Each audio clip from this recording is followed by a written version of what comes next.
The vehicle that we're going to be working on today is a 2006 Dodge Charger. I want to show you how to remove the left front headlamp assembly. In order to get to it, you're going to have to remove the front bumper cover, so I'll go through the steps with that as well, so that you'll know where there's a couple bolts and nuts that you need to pay attention to. Otherwise with that, I guess let's get started. Alright, working from the top area of the upper bumper cover on this Dodge Charger, we're going to go ahead and start getting the plastic push pin type fasteners that hold it along the top edge. There's going to be a total of 8 of those. And once we get those off, we're going to go ahead and work on the 2 closeout panels up top. The fasteners are your typical push pins, almost like a reusable plastic rivet. They're fully seated on the vehicle, so you'll grab a tool, anything you can get from there, you'll pull the top half up to where it stops, and then you pull the whole assembly out. This particular vehicle, we had problems getting them out. They've been in there for so long, so once the heads broke off the plastic fasteners, we just got a hammer and a punch and just knocked the centerpiece out and pulled it out. Going back, I'll try to find some that I can use. If I can't, then I'll probably just go back with plastic rivets across the top edge. So I've already got the 8 loose. Now we're just going to unsnap the 2 plastic covers.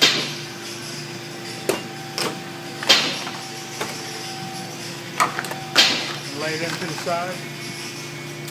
Next thing we're going to do, we're going to move on to the side of the vehicle. We're going to get to the fender well area and get those loose, and we're going to work across the bottom edge and the fender well area on the other side as well. And then we're going to work on getting this off. At this point, I've gone ahead and raised the vehicle up so I can show you some things a little bit easier. I've gone ahead and turned the steering wheel all the way to the right, and I'm currently working on the driver's side front.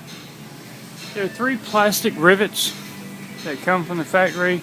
If the bumper's been off before, they may have put something else in its place. But you'll have one here, here, and here.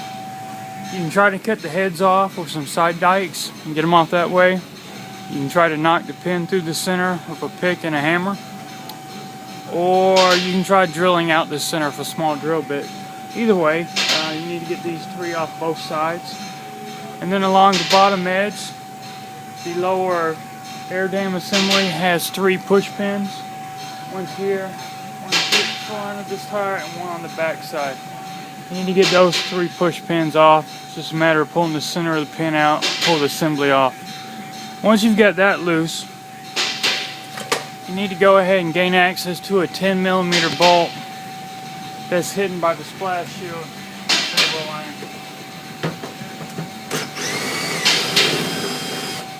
Now we've got that loose. We want to repeat the same procedure on the other side.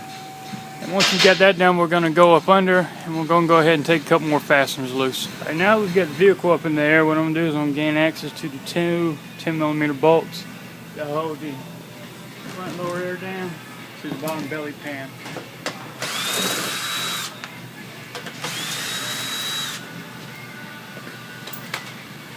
Now for one, you can take all the screws loose in the front here. But you're looking at approximately 8 to 10 screws. I just leave the front lower bumper cover attached to the front bumper. The lower air dam to the front bumper, and take it off in one piece. That way I don't have to worry about fighting with all these screws. At this point, we're going ahead and start dropping it back down, and we're going to start working that bumper cover off. Alright, in the front cover of the bumper, the front corner of the vehicle, where the bumper meets the fender, there's actually going to be a 10mm bolt up in here on both sides. That's going to attach you to the top edge, so we're going to work on getting these loose on both sides.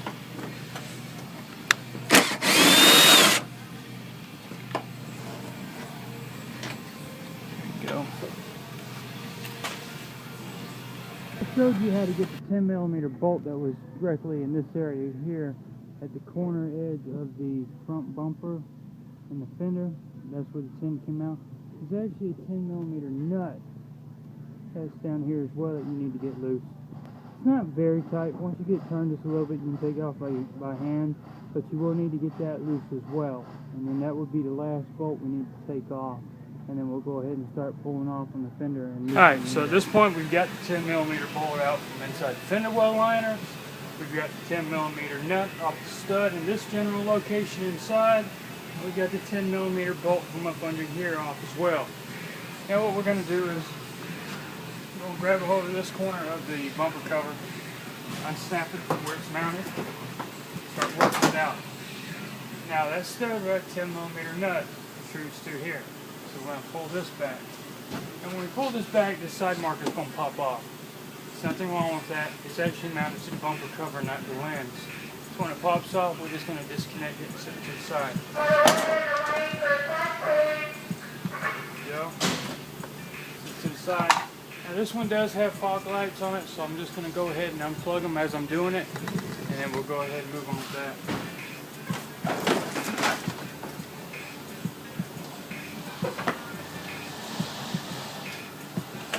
Inside.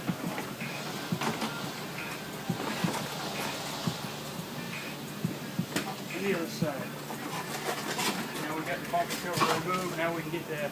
If we need to replace the headlamp assembly, or in this case we're actually going to do the dent.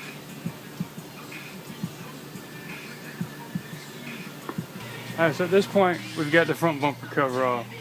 So now we can actually gain access to removing this is the left front headlamp we're going to take loose. There's actually 3 8mm bolts. One located here, one right here just by the fender. There's going to be one underneath right here in the center. So at this point, let's go ahead and get it off.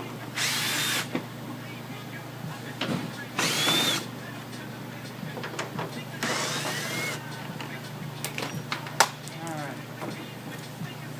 There we go. All we got to do now is just unplug all the connectors. And then we'll have our headlamp assembly off and set to the side. Otherwise, it's pretty simple.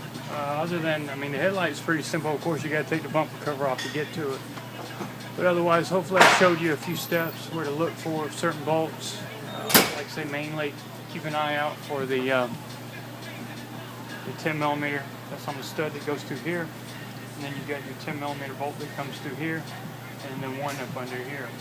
As long as you know where those are, the rest of them are pretty straightforward. So once again, I appreciate you watching my videos. And always stay tuned for more. Thank you.